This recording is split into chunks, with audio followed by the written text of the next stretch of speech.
Assalamualaikum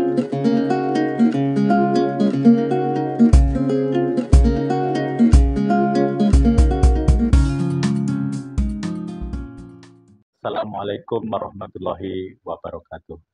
Salam sejahtera untuk kita semua. Saudara mahasiswa, saya ingin menjelaskan tentang AMDAL terkait dengan kesejahteraan sosial. Oleh karena itu, monggo nanti dilihat apa yang saya ingin jelaskan ini, bahwa AMDAL juga terkait dengan kesejahteraan sosial. Apa itu AMDAL? Ya, AMDAL ini kepanjangannya adalah analisis mengenai dampak lingkungan. Ya. Sebelum AMDAL, dulu itu disebut dengan ANDAL atau analisis dampak lingkungan. Kemudian berkembang menjadi AMDAL.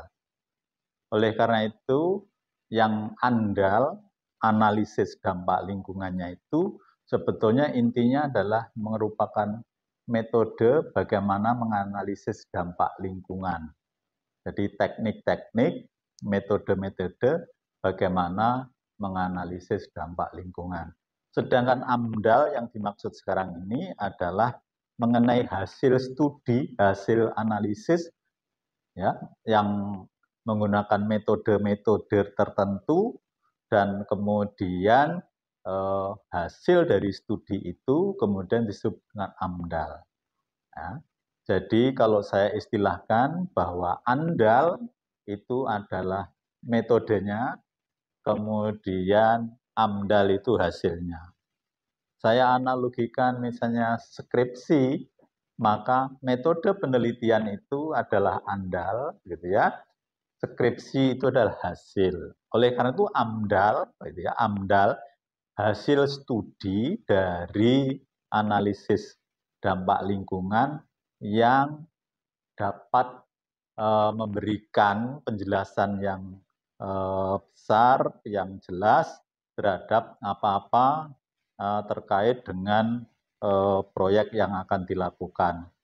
Karena hasil studi, maka bisa kurang, bisa agak salah atau masih salah, sehingga hasil studi ini bisa diperbaiki.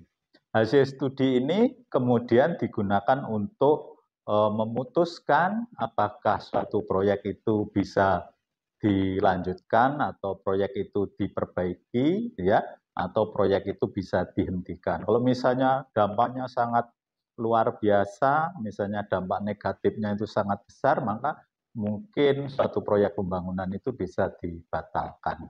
Oleh karena itu, AMDAL ini adalah hasil studi, ya, untuk menarik kesimpulan dari rencana proyek yang kita akan kerjakan. Sama dengan skripsi, skripsi itu adalah hasil studi yang digunakan untuk mahasiswa, dosennya menguji apakah lulus atau tidak lulus, ya. Kalau lulus menjadi sarjana, kalau tidak lulus masih mengulangi lagi. AMDAL itu digunakan untuk menentukan apakah atau memutuskan apakah proyek itu bisa dilanjutkan atau diperbaiki, ya, seperti itu, ya. Kemudian secara singkat, ya, kita bisa lihat AMDAL, coba lihat AMDAL, ini sudah, AMDAL ini sudah. Nah, sini stop dulu. Jadi kegiatan manusia disebut dengan proyek atau proyek pembangunan. Untuk apa proyek ini? Gitu ya. Proyek pembangunan ini sesungguhnya untuk meningkatkan kesejahteraan manusia, kesejahteraan masyarakat, kesejahteraan suatu bangsa. Tidak ada suatu bangsa, suatu masyarakat yang untuk mewujudkan kesejahteraannya itu tidak melakukan pembangunan. Semua di negara, semua bangsa di dunia sekarang ini pasti melakukan proyek pembangunan. Ya, oleh karena itu proyek pembangunan ini tujuannya adalah untuk meningkatkan kesejahteraan taraf hidup masyarakat yang bersangkutan. Indonesia terulah tidak akan berhenti membangun karena untuk mewujudkan kesejahteraan sosial yang tiap saat meningkat juga gitu melakukan pembangunan. Namun pembangunan kita bisa melihat di sini bahwa merah, ya. Apa artinya? Merah ini sebetulnya melakukan kerusakan, sebetulnya gitu ya. Terus kita lihat lingkungan, ya. Pembangunan harus dilakukan untuk meningkatkan kesejahteraan. Kemudian lingkungan ini juga kan biasanya pembangunan memanfaatkan lingkungan, pembangunan melakukan kerusakan terhadap lingkungan, gitu ya. Oleh karena itu, pembangunan harus dilakukan, dilaksanakan, sedangkan lingkungan juga harus dipertahankan. Tidak boleh membangun merusak. Nah, oleh karena itu, kedua kepentingan, yakni melakukan pembangunan dan melestarikan lingkungan itu kemudian ada benturan. Benturan dua kepentingan itu disebut dengan dampak. Ya, kita lihat misalnya gitu ya. Jadi setiap pembangunan yang dilakukan apa saja gitu ya, misalnya proyek pembangunan jalan tol taruhlah yang sekarang masih marak itu ya, maka sebetulnya ada benturan dengan lingkungan.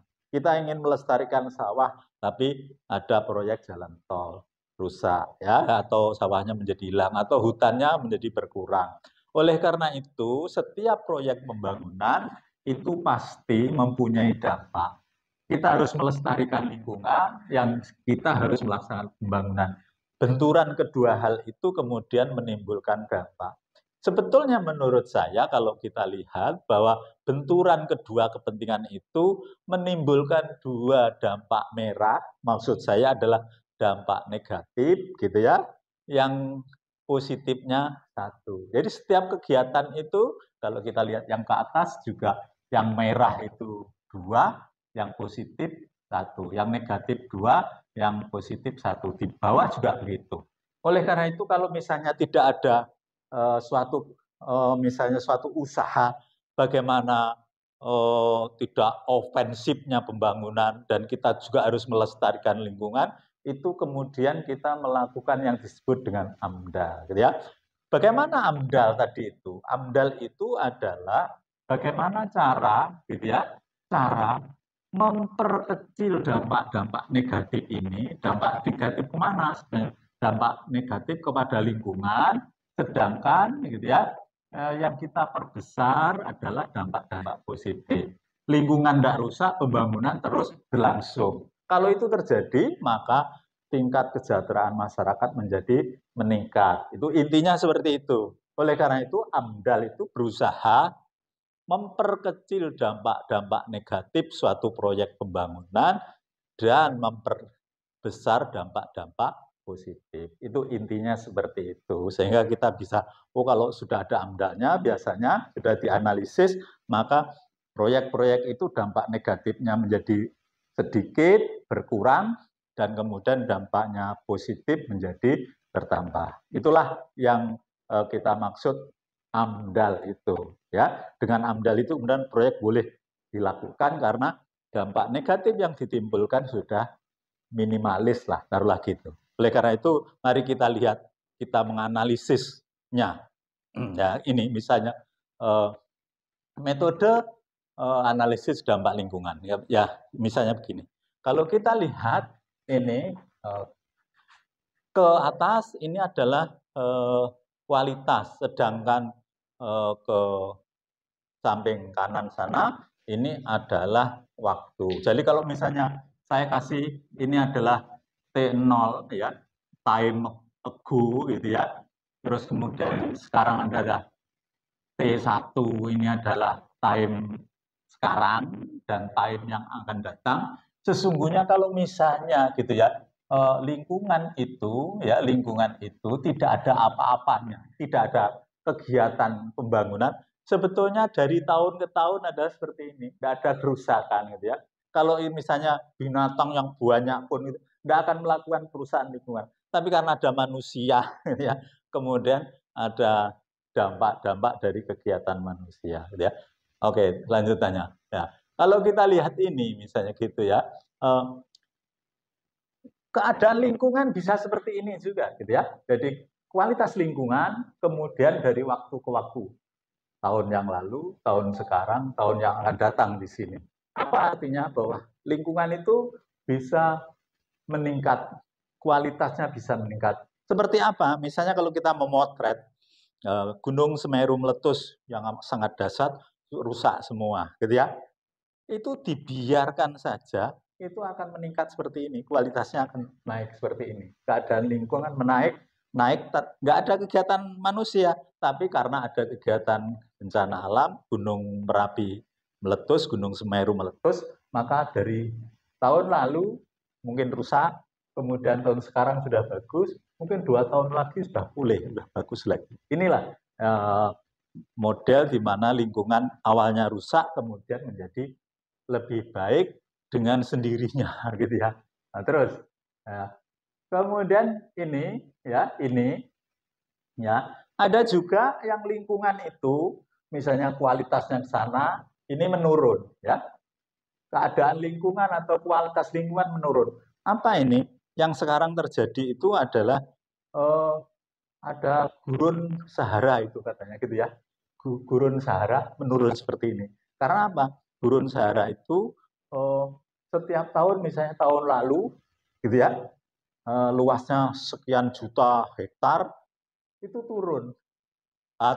Naik, artinya jumlah gurunnya naik ya, sehingga tahun berikutnya naik. Katanya 1 tahun itu 10 km bertambahnya. Berarti keadaan lingkungan bisa turun seperti ini, gitu ya. Dibiarkan turun sendiri, ada juga seperti itu. Kalau misalnya juga kita lihat abrasi di misalnya pinggir laut gitu ya, itu walaupun tidak ada kegiatan manusia, dia akan rusak sendiri ya, rusak sendiri rusaknya. Yang sekarang kita lihat Pulau Jawa yang sebelah utara ini katanya meskipun tidak di kota pun itu air laut mulai masuk ke daratan. Berarti lingkungan sebenarnya menjadi rusak dengan sendirinya, ini Tuhan. Oke, terus berikutnya. Nah, kalau ini ya, ini sudah ada yang namanya proyek, gitu ya. Jadi misalnya jalan tol tadi itu, tahun lalu T0 ini, bukan time ago, ini misalnya yang lalu, kualitasnya seperti ini, ya. Sampai tahun, misalnya ini tahun 2020, ini tahun 2023, taruhlah gitu ya. Ada proyek jalan tol di sini, gitu ya. Misalnya sekarang di Probolinggo taruhlah gitu ya, 20 ada proyek tol. Maka kemudian lingkungan itu menurun ini. Dengan adanya proyek, maka bisa menurun seperti ini.